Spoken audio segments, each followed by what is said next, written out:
Le changement d'attitude, de regard, de vision et de vie est de la part de l'homme la condition pour accueillir le Christ qui va venir. Voilà le message clé de ce deuxième dimanche de l'Avent. Bonjour chers frères et sœurs. En effet, le texte d'Isaïe dit que l'Esprit sera donné au Messie avec les dons de sagesse et d'intelligence, de conseil et de force, de connaissance et de crainte du Seigneur. Le royaume messianique sera donc le royaume de paix si universel qu'il s'étendra aux réalités et aux personnes radicalement opposées. Le loup habitera avec l'agneau, le léopard se couchera près du chevreau, le veau et le lionceau seront nourris ensemble, conduits par un petit garçon. La vache et l'ours paîtront, ensemble se coucheront leurs petits.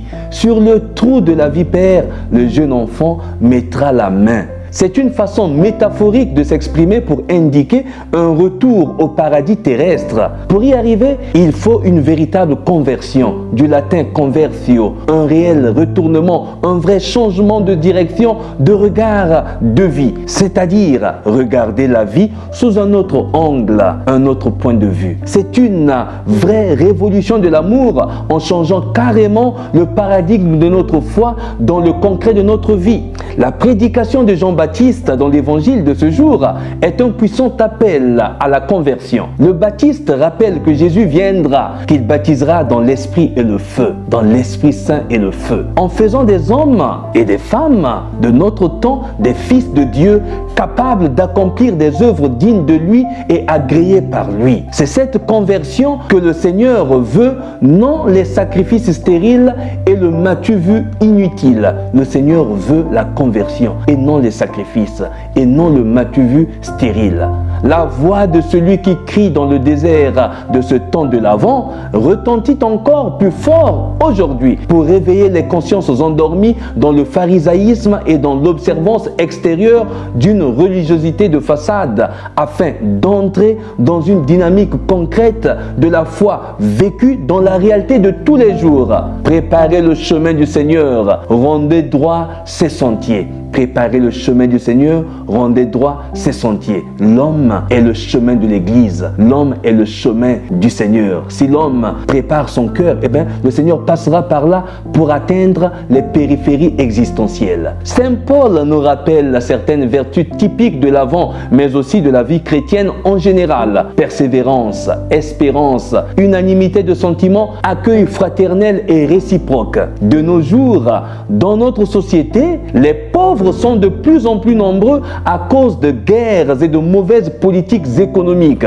En prenant soin des pauvres, des malheureux et des opprimés, nous témoignons toujours que la réconciliation apportée par Jésus commence par la conversion de nos cœurs. Et c'est précisément ainsi que la miséricorde de Dieu orientera nos cœurs vers des projets de paix, de solidarité et de partage. Tel est le fruit digne de la conversion dont notre monde a vraiment besoin. Nous sommes parfois radicalement opposés, mais nous allons à l'église et nous voulons prier. Nous sommes parfois radicalement opposés, mais nous prétendons construire un monde de paix, une oasis d'amour. Nous sommes radicalement opposés, mais nous demandons au Seigneur de nous aider, de changer notre monde, de changer notre vie, alors que nous-mêmes nous refusons de changer. L'image donnée dans cet évangile, le loup qui se met avec l'agneau, le lionceau qui se met à côté des brebis et le petit enfant qui met son doigt dans le trou de la vipère sans avoir peur. C'est une image qui montre que l'homme est capable de créer une oasis de paix, une oasis d'amour. L'homme est capable de construire le paradis sur terre si seulement il prend l'engagement de changer. Parfois nous voulons changer les autres, mais nous refusons de changer nous-mêmes. Alors que le monde ne changera que si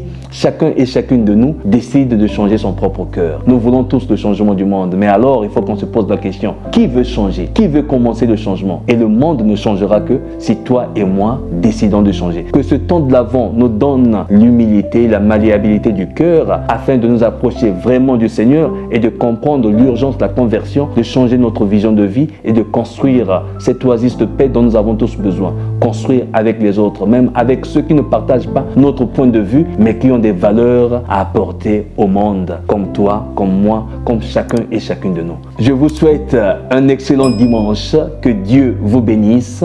Priez pour moi comme je prie pour vous. Abbé Stephen Yanin Kodia, serviteur inutile.